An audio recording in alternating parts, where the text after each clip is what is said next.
నమస్తే welcome to VBC on TV news నేను ప్రసన్న ముందుగా ఈనాటి ముఖ్యాంశాలు school of ultimate leadership conclave ను ప్రారంభించిన ప్రధాని మోదీ వికసిత భారత్ కు ఇండియా సిద్ధంగా ఉందన్న భూటాన్ ప్రధాని టోబ్గే కాకినాడలో గ్రూప్ 2 అభ్యర్థుల ఆందోళన వెంటనే పరీక్షలు నిర్వహించాలని డిమాండ్ జీవీఎంసీ అక్రమాలపై దర్యాప్తు చేయాలన్న జనసేన కార్పొరేటర్ అవసరమైతే న్యాయ పోరాటానికి సిద్ధమని అల్టిమేటం 10th ఇంటర్ పరీక్షలకు సర్వం సిద్ధమన్న అల్లూరి కలెక్టర్ సమస్యాత్మక కేంద్రాల వద్ద సీసీ కెమెరా నిఘా ఉంటుందని వెల్లడి ప్రపంచ స్థాయి సమస్యలకు పరిష్కారం చూపగల నాయకులు మన దేశానికి అవసరమని ప్రధాని నరేంద్ర మోదీ అన్నారు. న్యూఢిల్లీలోని భారత్ మండపంలో school of ultimate leadership conclave మొదటి ఎడిషన్ ను ప్రధాని ప్రారంభించారు. ఈ సందర్భంగా ప్రధాని మాట్లాడుతూ ప్రపంచ స్థాయి గవర్నెన్స్ ని రూపొందించడానికి చర్యలు తీసుకోవాలని, ఆ దిశగా విధాన నిర్ణయాలను రూపొందించాలని సూచించారు. వికసిత భారత్ కోసం భారతీయులంతా శ్రమిస్తున్నారని పేర్కొంటూ దేశానికి నూతన ఆవిష్కరణలు, నైపుణ్యాలను అందించే వనరులు అవసరమన్నారు. मैंने पहले भी कहा कि अगर हमें विकसित भारत बनाना है तो हमें हर क्षेत्र में तेज गति से आगे बढ़ना होगा. हमारे यहाँ शास्त्रों में कहा गया है यत यत आचरति श्रेष्ठः तत् तत् एव इतरः जनः, यानी श्रेष्ठ मनुष्य जैसा आचरण करता है सामान्य लोग उसे ही फॉलो करते हैं. इसलिए ऐसी लीडरशिप जरूरी है जो हर एस्पेक्ट में वैसी हो जो भारत के नेशनल विजन को रिफ्लेक्ट करे, उसके हिसाब से कंडक्ट करे. फ्यूचर लीडरशिप में विकसित भारत के निर्माण के लिए जरूरी स्टील और जरूरी स्पिरिट दोनों पैदा करना है. सॉल का उद्देश्य वही होना चाहिए. उसके बाद जरूरी चेंज और रिफॉर्म अपने आप आते रहेंगे.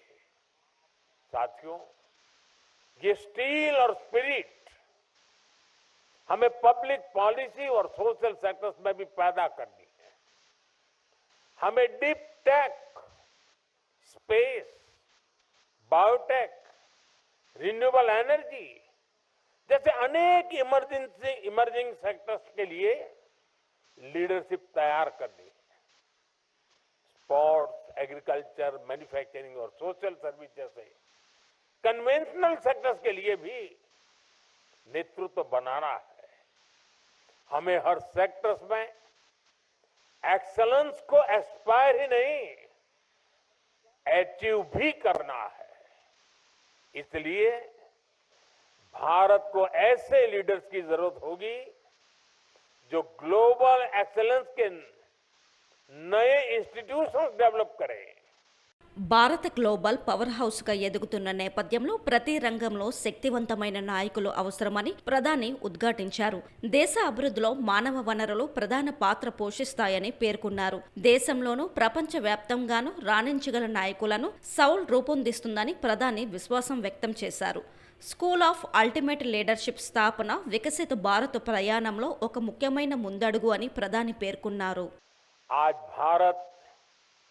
एक ग्लोबल पावर हाउस के रूप में इमर्ज हो रहा है. ये मोमेंटम, ये स्पीड और तेज हो,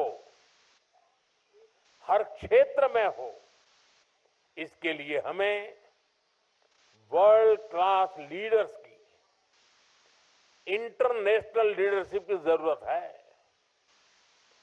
सॉल जैसे लीडरशिप इंस्टीट्यूशंस इसमें गेम चेंजर साबित हो सकते हैं.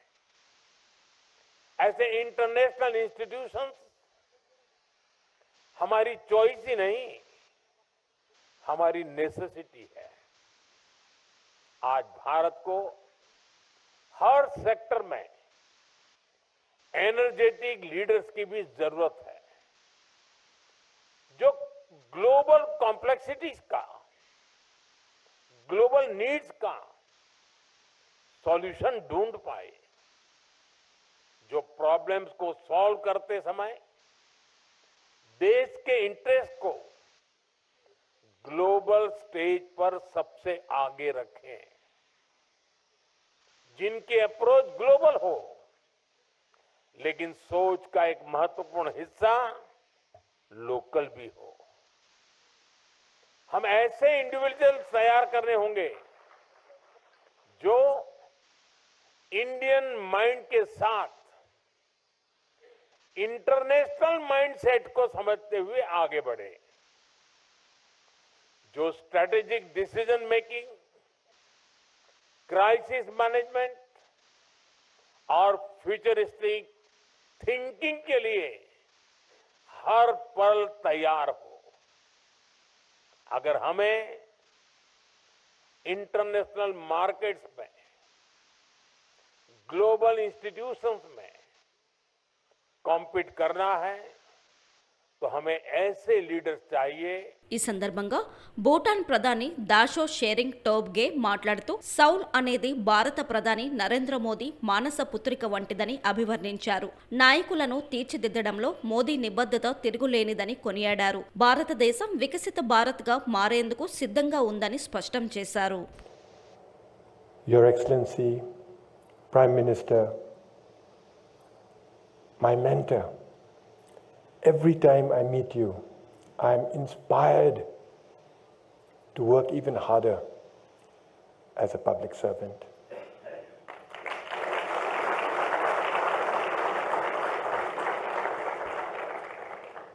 Your Excellency, ladies and gentlemen, friends, I bring to you warm greetings of His Majesty the King of Bhutan.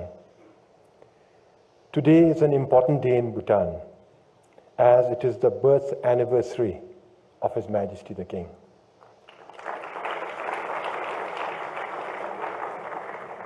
I am delighted that I am celebrating this auspicious occasion in India among friends, led by the Honorable Prime Minister and including all the distinguished guests here.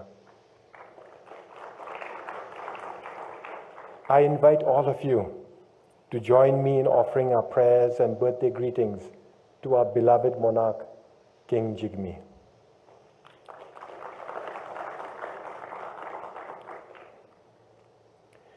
To the leadership, management, faculty of the School of Ultimate Leadership, I congratulate you on your combined vision and dedication in bringing this important institution to life. The School of Ultimate Leadership is the brainchild of Prime Minister Shri Narendra Modi, and it is yet another testament to the Prime Minister's unwavering commitment to nurturing authentic leaders and empowering them to serve the great Republic of India.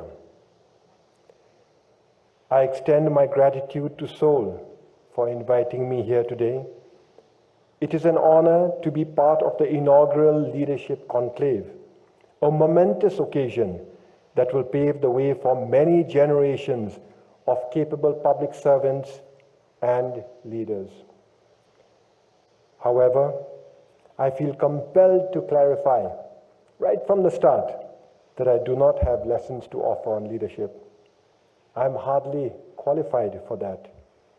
Instead, I am here as a student to learn. Roster mistakes clear చేసి వెంటనే group 2 పరీక్షలు నిర్వహించాలని విద్యార్థులు Kakinada collectorate వద్ద ఆందోళన నిర్వహించారు. ఈ సందర్భంగా గ్రూప్ 2 విద్యార్థులు శ్రీనివాస్, కె కృష్ణ, పి ఇంద్ర మాట్లాడుతూ తాము ఎన్నో ఏళ్ల నుండి ప్రిపేర్ అవుతున్నామని గుర్తు చేశారు. కోర్టు పరిధిలోకి వెళ్లిన సమయాల్లో నోటిఫికేషన్ రద్దయ్యే అవకాశాలు ఉన్నాయని విచారం వ్యక్తం చేశారు. తమ ఆవేదనని ప్రభుత్వం అర్థం చేసుకోవాలని వారు కోరారు.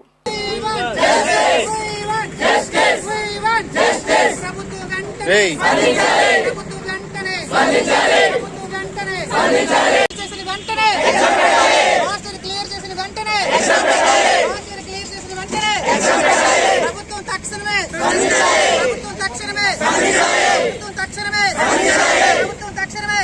గ్రూప్ 2 విద్యార్థులమే మేము విజ్ఞప్తి చేసుకుంటున్నామండి. మేమేం ధర్నాలు చేయట్లేదు. ప్రభుత్వం మీద వ్యతిరేకం అయితే కాదండి. మేము అసలు ప్రభుత్వం మీద అయితే వ్యతిరేకం కాదు. రాస్టర్ లో తప్పులు ఉన్నాయని మాకు కూడా రీసెంట్ గానే తెలిసింది సార్. ముందు అసలు మాకేమీ తెలియదు. మేము ప్రిపరేషన్ లో ఉన్నాం.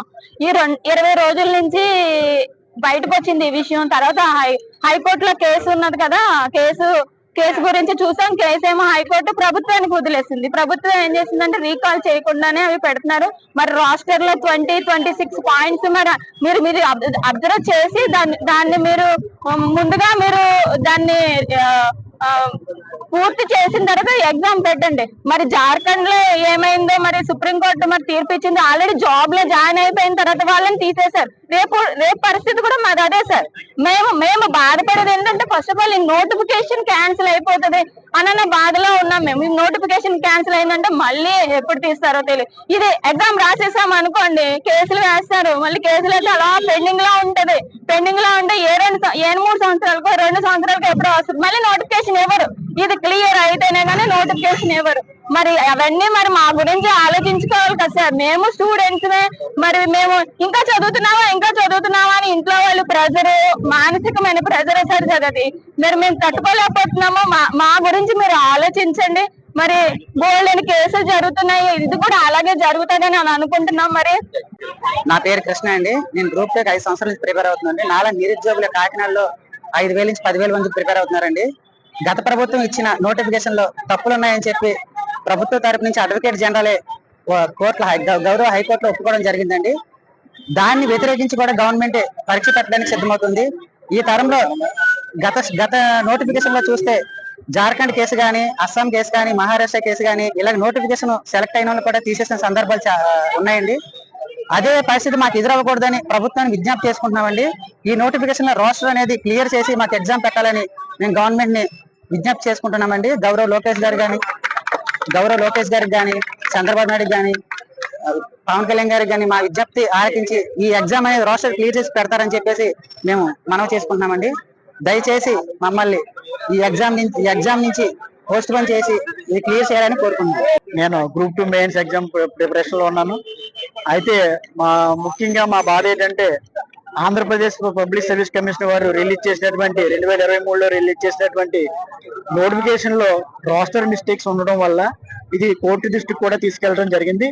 గౌరవనీయులైన జడ్జి గారు కోర్టు రోస్టర్ మిస్టేక్స్ ఉన్నాయని, అలాగే అడ్వకేట్ జనరల్ అయినటువంటి ఏజీ గారు కూడా రోస్టర్ మిస్టేక్స్ ఉన్నాయి గ్రూప్ 2లో, అవి సరి చేస్తామని అంటున్నారు. ముఖ్యంగా మా అజెండా ఏంటంటే రోస్టర్ మిస్టేక్స్ ఉన్నాయని మీరే చెప్తున్నారు కనుక రోస్టర్ మిస్టేక్స్ ని క్లియర్ చేసిన తర్వాత మెయిన్ ఎగ్జామ్ పెట్టాలని మేము రిక్వెస్ట్ చేస్తూ ఉన్నాం. అందరం అప్పుడే 15 రోజుల నుంచి మనశ్శాంతిగా లేకుండా ఎవరు కూడా ఎగ్జామ్ ప్రిపరేషన్ లో లేరు. అలాగే ఒక ఈస్ట్ గోదావరిలో ఉన్నటువంటి విద్యార్థులే కాదు, ప్రతి జిల్లాలో ఉన్నటువంటి ప్రతి విద్యార్థి కూడా రోస్టర్ మిస్టేక్స్ మీద ఆందోళనలు చెంది అందరూ రోడ్లు ఎక్కడం జరిగింది.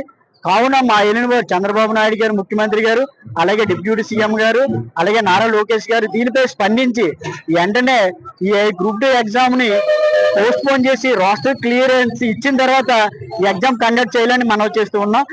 జీవీఎంసీకి రావాల్సిన 100 కోట్ల రూపాయల ఆదాయానికి గండి కొడుతున్న అధికారులపై చర్యలు తీసుకోవాలని జనసేన కార్పొరేటర్ పీతల మూర్తి యాదవ్ డిమాండ్ చేశారు. లేని పక్షంలో తాను న్యాయ పోరాటానికి దిగుతానని ప్రకటించారు. భారీగా ముడుపులు తీసుకుంటూ జీవీఎంసీకి తీరని నష్టం కలిగిస్తున్న అవినీతి అధికారులపై విజిలెన్స్ ఎంక్వైరీ వేయాలని ఆయన డిమాండ్ చేశారు. అక్రమంగా టీడీఆర్లు జారీ చేయడం, నాలా పన్ను బకాయి ఉన్నప్పటికీ భవన నిర్మాణాలకు అడ్డగోలుగా అనుమతులు ఇవ్వడం మొదలైన ఉదంతాలపై ఆయన మీడియా సమావేశంలో వివరించారు. పాత జైల్ రోడ్డులో అనాధికారికంగా నడుస్తున్న నైట్ ఫుడ్ కోర్టుల నుంచి లక్షల్లో జరుగుతున్న అవినీతిపై పోరాటం చేస్తామన్నారు. 2021 నాటికి జీవీఎంసీ ఉన్న 948 షాపులు, కళ్యాణ మండపాల నుంచి రావాల్సిన బకాయిలు 86 కోట్లు ఉన్నాయని, ఇప్పటికీ వాటిని వసూలు చేయకపోవడానికి కారణం రాజకీయ ఒత్తిళ్లు కావా అంటూ నిలదీశారు.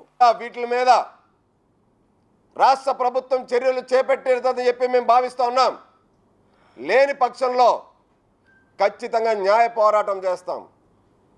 విశాఖ ప్రజల పన్నుల రూపంలో కడుతున్నటువంటి డబ్బులకు జవాబుదారీగా ఉన్నటువంటి మేము ఖచ్చితంగా ఒక జీవీఎంసీ కౌన్సిల్ మెంబర్గా జీవీఎంసీ ఆస్తులు పరిరక్షించడం విషయంలో కానీ, ఏదైతే జీవీఎంసీకి అక్రమంగా టీడీఆర్లు జారీ చేసి పెద్ద ఎత్తున రెవెన్యూ నష్టాన్ని కలిగిస్తున్నటువంటి అధికారులపైన కానీ, రాజకీయ నాయకులకి వాళ్ళ యొక్క ప్రలోభాలకి వాళ్ళ ఒత్తిడికి తలొగ్గి వ్యవహరిస్తున్నటువంటి అధికారుల మీద శాఖాపరమైన చర్యలు తీసుకోవడానికి న్యాయ పోరాటం చేస్తామని కూడా తెలియజేస్తా ఉన్నాం.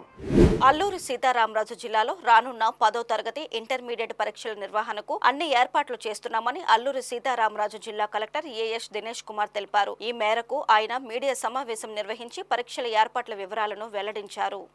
ఈ సందర్భంగా కలెక్టర్ దినేష్ కుమార్ మాట్లాడుతూ 10th ఇంటర్ రెగ్యులర్ సార్వత్రిక పరీక్షలు ఎటువంటి అవకతవకలకు అవకాశం లేకుండా నిర్వహిస్తామని స్పష్టం చేశారు. పరీక్ష కేంద్రాల వద్ద పటిష్ట పోలీస్ బందోబస్తు ఏర్పాటు చేస్తామని, అలాగే 144 సెక్షన్ అమలు చేస్తామని చెప్పారు. 20 సమస్యాత్మక పరీక్ష కేంద్రాలలో సీసీ కెమెరాలతో నిఘా ఏర్పాటు చేయడం జరుగుతుందన్నారు. పరీక్షా కేంద్రాల పరిధిలో ఇంటర్నెట్ కేంద్రాలు, జెరాక్స్ కేంద్రాలు మూసివేయాలని ఆదేశాలు జారీ చేశామన్నారు. పరీక్షా కేంద్రాల్లోకి అభ్యర్థులు, ఇన్విజిలేటర్లు, ఇతర సిబ్బంది ఎవరు ఎలక్ట్రానిక్ పరికరాలను, మొబైల్ ఫోన్లను తీసుకువెళ్లరాదని, వాటిని ముందుగానే డిపాజిట్ చేయాలని ఆదేశించడం జరిగిందన్నారు. మాస్ కాపీయింగ్, పేపర్ లీకేజ్లకు ఆస్కారం లేకుండా చర్యలు చేపట్టడం జరిగిందని కలెక్టర్ వివరించారు.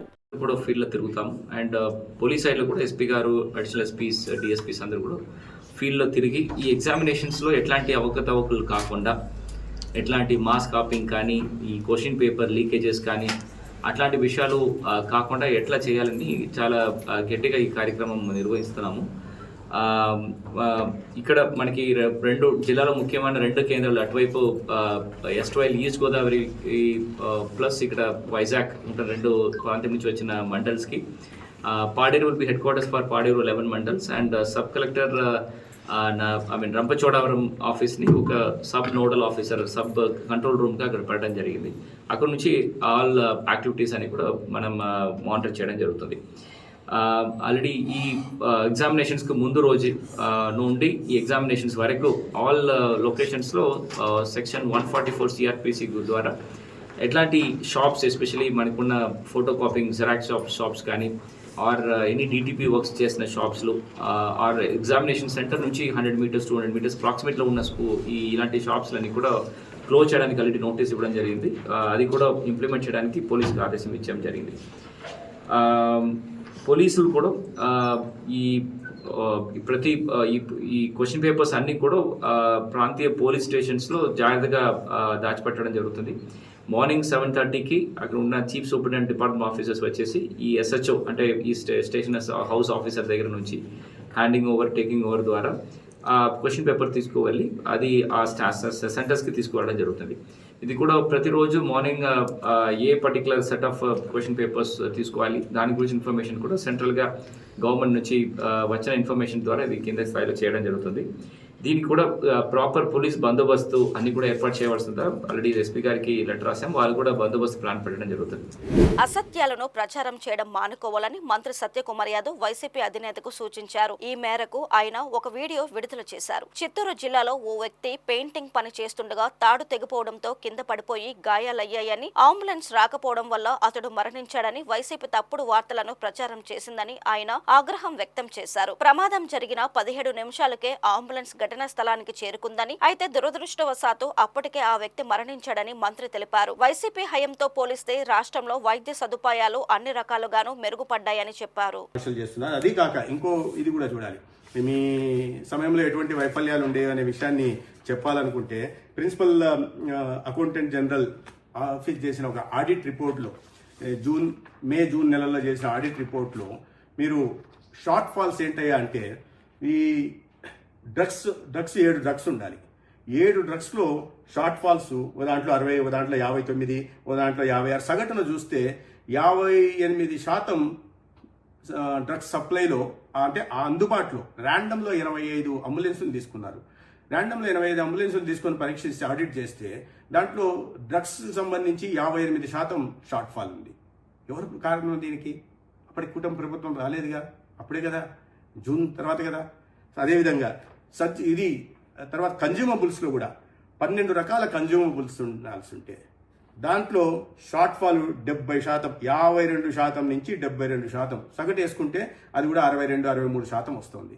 ఇటువంటి పరిస్థితులు, దారుణ పరిస్థితులు మీ సమయంలో ఉండేవి. వీటిని మెరుగుపరుచుకుంటూ నిత్యం సమీక్ష నిర్వహించుకుంటూ తర్వాత ఈ ఆర్థిక వనరుల లోటుపాట్ల దృష్ట్యా కూడా ఒక మెరుగైన వైద్య సేవలు అందిస్తుంటే అది జీర్ణించుకోలేక ఈ రకంగా ఫేక్ న్యూస్ నడపడం మంచిది కాదు. తద్వారా మీరు చేసిన లోపాలు బయట పెట్టాల్సి వస్తుంది. మీ సమయంలో ఎటువంటి తప్పులు జరిగాయో బయట పెట్టాల్సిన పరిస్థితి వస్తుంది. ఇవాళ అవన్నీ తట్టుకొని ఒకే ఒక ఉదాహరణ, మీ సమయంలో 33 నిమిషాలకు పైగా ఒక పట్టణ ప్రాంతాల్లో అంబులెన్స్ వెళ్తుంటే ఇవాళ అది కేవలం 13 నిమిషాల్లో ప్రస్థానం మొదలుపెట్టి అక్కడి నుంచి పేషెంట్ దగ్గరికి వెళ్ళి అక్కడి నుంచి ఆసుపత్రి దాకా వెళ్తోందంటే మీరు అర్థం చేసుకోవాల్సిన పరిస్థితి ఉంది. మరి దాన్ని అనవసరంగా ముఖ్యమంత్రి గారికి ఆపాదించే ప్రయత్నం చేస్తున్నారు. మరి నియోజకవర్గంలో జరిగినవి లేదా రాష్ట్రంలో జరిగినవన్నీ ముఖ్యమంత్రి గారికి ఆపాదించే ప్రయత్నమే చేస్తే అదే ఉమ్మడి జిల్లాలో జగన్మోహన్ రెడ్డి గారు బహుశా మర్చిపోయారేమో తెలియదు కానీ మీరు ఆక్సిజన్ సరఫరా చేయకపోవడం వల్ల రూయా ఆసుపత్రిలో 25 అమాయక ప్రాణాలు పోయాయి. వాటికి సమాధానం ఏం చెప్తారు? ఇటువంటి దారుణాలు, ఇటువంటి అకృత్యాలు, అరాచకాలు మీ హయాంలో జరిగితే వాటిని కప్పిపుచ్చుకొని ఇవాళ అన్నింటినీ మెరుగైన పరిస్థితులు మెరుగు చేసుకుంటూ మెరుగైన వైద్య సేవలు అందించే ప్రయత్నం ఇవాళ కూటమి చంద్రబాబు నాయుడు గారి నేతృత్వంలో, పవన్ కళ్యాణ్ గారి నేతృత్వంలో చేస్తుంటే మీరు ఈ రకంగా నైతిక స్థైర్యాన్ని దెబ్బతీసేలాగా అసత్య ప్రచారం చేసి ప్రజల్లో ఆందోళన భయాందోళన సృష్టించే ప్రయత్నం చేయడం మంచిది కాదు. ఇప్పుడైనా మీ తప్పులను సరి చేసుకోండి. ప్రజలు మేము ఒక నిర్మాణాత్మకమైన ప్రతిపక్షంగా ఏదైనా ఉంటే సద్విమర్శ చేయండి. కానీ ఫేక్ న్యూస్లు చేసి 5 ఏళ్ళు దాని పరిణామాలు ఏంటో చూశారు. ఇండిపెండెంట్ అభ్యర్థిగా ఉపాధ్యాయ ఎమ్మెల్సీ ఎన్నికల్లో నిలబడ్డ బీసీ వర్గాలకు చెందిన గాదె శ్రీనివాసులు నాయుడుకి సంపూర్ణ మద్దతు ప్రకటిస్తున్నట్లు సోషల్ జస్టిస్ ఫోరం ఎస్జేఎఫ్ రాష్ట్ర వర్కింగ్ ప్రెసిడెంట్ జంగాల సింగారయ్య యాదవ్ ప్రకటించారు. ఇండిపెండెంట్ బీసీ అభ్యర్థి శ్రీనివాసుల నాయుడుని అధికార బలంతో ఏదో ఒక విధంగా ఓడించాలన్న దురుద్దేశం ఈ ఎన్నికల్లో కనిపిస్తుందన్నారు. పోటీలో ఉన్న ఇతర ఇండిపెండెంట్ అభ్యర్థులను బ్యాలెట్ పేపర్ ముద్రణ తర్వాత కూడా బలవంతంగా వారంతట వారే తప్పుకునేలా చేయడం బాధాకరమని ఆయన వ్యాఖ్యానించారు. పేరు Jangala Singarayya Yadav, social justice forum Andhra Pradesh working chairman. ఈరోజు ఈ పాత్రికేయుల సమావేశం యొక్క ముఖ్య ఉద్దేశం ఈ నెల 27వ తారీఖున జరగబోవు ఉపాధ్యాయ ఎమ్మెల్సీ ఎన్నికల గురించి.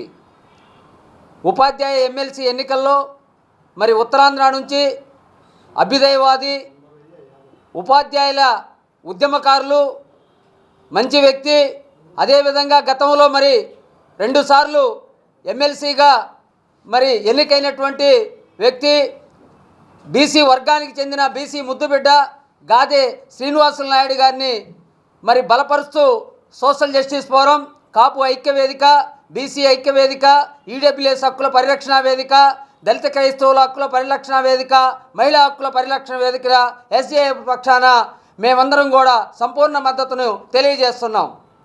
మిత్రులారా, ఈరోజు ఈ రాష్ట్రంలో మరి ఎమ్మెల్సీ ఎన్నికలు జరుగుతుంటే 3 స్థానాల్లో కూడా బీసీ వర్గాలకు ఒక్క చోట కూడా అవకాశం ఇవ్వకపోవటం చాలా బాధాకరం, అన్యాయం. మరి అదేవిధంగా ఈరోజు ఇక్కడ ఉపాధ్యాయ ఎమ్మెల్సీ నుంచి స్వతంత్ర అభ్యర్థిగా పోటీ చేస్తున్న గాదె శ్రీనివాసులు నాయుడు గారిని రాష్ట్రంలో ఉన్నటువంటి అధికార ధనబలంతో తెలుగుదేశం ప్రభుత్వం మరి కులహంకారంతో, ధనహంకారంతో, మదహంకారంతో, అదేవిధంగా అధికార అహంకారంతో బ్యాలెట్ పేపరు ముద్రించిన తర్వాత కూడా పోటీ చేస్తున్న అభ్యర్థుల్ని సైలెంట్ చేస్తూ మరి గాదె శ్రీనివాసులు నాయుడు గారిని ఓడించడానికి ప్రయత్నం చేస్తుంది. మరి ఒక పక్కన బీసీలకు ఇవ్వకపోవటం ఒక తప్పు, అదేవిధంగా బీసీ అభ్యర్థి గెలుస్తుంటే ఆ గెలుపుని అడ్డుకోవటం రెండో తప్పు. ఇది ప్రజాస్వామ్యమా? ఇది ధర్మమా? మరి గతంలో ఈ రాష్ట్రాన్ని ఉమ్మడి ఆంధ్రప్రదేశ్లో కానీ విభజన ఆంధ్రప్రదేశ్లో కానీ ఏ ప్రభుత్వం కూడా ఉపాధ్యాయుల పట్ల మరి ఎమ్మెల్సీ ఎన్నికల పట్ల ఇలా ప్రవర్తించలేదు. ఈ ప్రభుత్వం మాత్రం ఘోరంగా, నీచాతి నీచంగా, అధర్మంగా మరి అహంకార ధోరణితో పోతుంది. ఇక్కడ ఉన్నటువంటి మేధావులు, ఆచార్యులు, ఉపాధ్యాయులు, పెద్దలు అందరూ కూడా మరి రేపు జరగబోయే ఎన్నికల్లో గాదె శ్రీనివాసులు నాయుడు గారికి మొదటి ప్రాధాన్యత ఓటు వేసి అఖండ మెజార్టీతో గెలిపించి ఈ ప్రభుత్వానికి చెంపదెబ్బగా మరి మన సత్తాని, మన శక్తిని తెలియజేయాలి. అదేవిధంగా ఇవాళ ఈ రాష్ట్రంలో కాపుల మీద కానీ, బీసీల మీద కానీ, అదేవిధంగా మహిళలు, మరి ఈడబ్ల్యూఎస్, అదేవిధంగా మరి దళిత క్రైస్తవుల మీద కానీ ఈ ప్రభుత్వం కపట ప్రేమని వ్యక్తపరుస్తుంది. బీసీల పార్టీ అని చెప్పిద్ది, మేము బీసీల సాధికారత కోసం ఉన్నామని చెప్పిద్ది. ఆచరణలో మాత్రం బీసీలకు, కాపులకు, అదేవిధంగా మహిళలకు, ఎస్సీ ఎస్టీ మైనార్టీలకు చేసింది ఏమీ లేదు, చేయబోయేది కూడా ఏమీ లేదు. ఈ 9 నెలల కాలంలో ఈ ప్రభుత్వం యొక్క నైజం ఉద్దేశం ప్రజలకు అర్థమైంది. మరి రేపు జరగబోయే ఎమ్మెల్సీ ఎన్నికల్లో ఈ యొక్క తెలుగుదేశం పార్టీ అభ్యర్థుల్ని చిత్తుగా ఓడించి ఈ యొక్క ప్రభుత్వానికి బుద్ధి చెప్పాలి. అట్లా జరిగితేనే ఈ రాష్ట్రంలో ఉన్నటువంటి ప్రజలకు, ఉపాధ్యాయులకు, ఉద్యోగులకు, అదేవిధంగా పట్టభద్రులకు, చిరుద్యోగులకు, సామాన్య ప్రజానికి కూడా మేలు జరుగుతుందని తెలియజేస్తున్నాం. తిరుమల శ్రీవారి ఆలయం వద్ద ఒక టీటీడీ ఉద్యోగిపై బోర్డు మెంబర్ నరేష్ అనుచిత వ్యాఖ్యలు చేయడంపై ఉద్యోగ సంఘాలు బగ్గుమంటున్నాయి. ఈ మేరకు ఉద్యోగులు తిరుపతి టీటీడీ పరిపాలన కార్యాలయాన్ని ముట్టడించి నిరసన వ్యక్తం చేశారు. ఇవాళ 2వ రోజు కూడా ఆందోళన కొనసాగించారు. ఉద్యోగుల మనోభావాలను దెబ్బతీసే విధంగా మాట్లాడిన పాలక మండలి సభ్యుడు నరేష్ కుమార్ పైన కఠిన చర్యలు తీసుకోవాలని డిమాండ్ చేశారు. లేని పక్షంలో ఆందోళనలు మరింత ఉధృతం చేస్తామని ఉద్యోగులు హెచ్చరించారు. నిన్న టీటీడీ పాలక మండలి సభ్యులు శ్రీ భానుప్రకాష్ రెడ్డి గారు, అదేవిధంగా అడిషనల్ ఈఓ శ్రీ వెంకయ్య చౌదరి గారు, జేఈఓ వీరబ్రహ్మం గారు దాదాపు 3 గంటల పాటు సుదీర్ఘంగా చర్చించడం జరిగింది. ఉద్యోగుల వైపు నుంచి మాకున్నటువంటి డిమాండ్ని చాలా స్పష్టంగా ఉద్యోగ సంఘ నాయకులందరూ కూడా సమిష్టిగా యాజమాన్యానికి తెలియజేశాం. వాళ్ళు కూడా జరిగినటువంటి సంఘటన పొరపాటే, ఖచ్చితంగా రాష్ట్ర ప్రభుత్వం లెవెల్లో నిర్ణయాలు తీసుకోవాల్సినటువంటి అవసరం ఉంది. మా పరిధిలో మేము ఖచ్చితంగా రాష్ట్ర ప్రభుత్వానికి విజిలెన్స్ రిపోర్టు మేము పంపిస్తామని చెప్పని వాళ్ళు చెప్పారు. మాకు నిర్ణయాన్ని మాకు వదిలేయండి అనేటువంటి విషయాన్ని కూడా అడిషనల్ ఈఓ గారు నిన్న చెప్పడం జరిగింది. అదేవిధంగా ఉద్యోగస్తుల సమస్యలకు సంబంధించి కూడా మేము ఇక మీట చర్యలు తీసుకుంటామనేటువంటి విషయాన్ని కూడా వాళ్ళు తెలియజేశారు.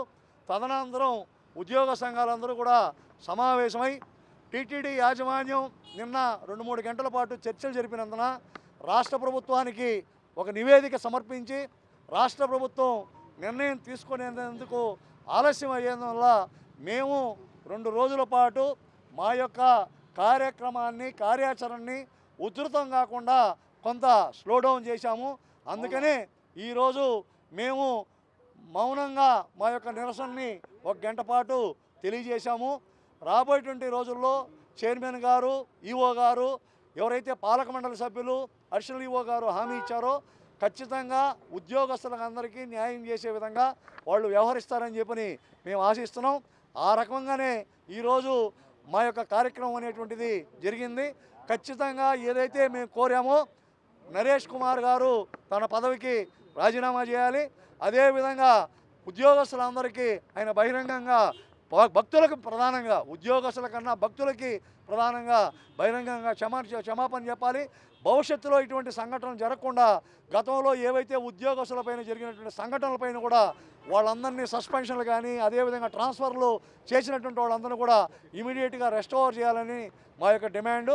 ఆ డిమాండ్ని యాజమాన్యం సానుకూలంగా మేము ఇచ్చినటువంటి సమయాన్ని కూడా వాళ్ళు దృష్టిలో పెట్టుకొని పరిష్కరించాలని మేము కోరుకుంటున్నాం. వెంకటేశయ్య, ఏదైతే మా ఉద్యోగి పైన జరిగిన దాడిని ఖండిస్తూ టీటీడీ ఉద్యోగ సంఘ నాయకులందరూ కూడా ఒక తాటిపైకి వచ్చి మా యొక్క కార్యాచరణ రూపొందించి అందులో భాగంగా నిన్న ఒక నిరసన కార్యక్రమం కూడా నిర్వహించడం జరిగింది.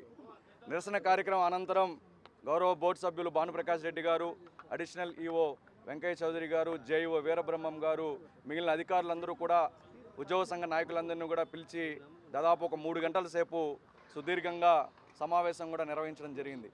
వాళ్ళు కూడా బోర్డు మెంబర్ అయితే ఏమి, అధికారులు అయితే ఏమి, వాళ్ళు కూడా పశ్చాత్తాపం చెందారు.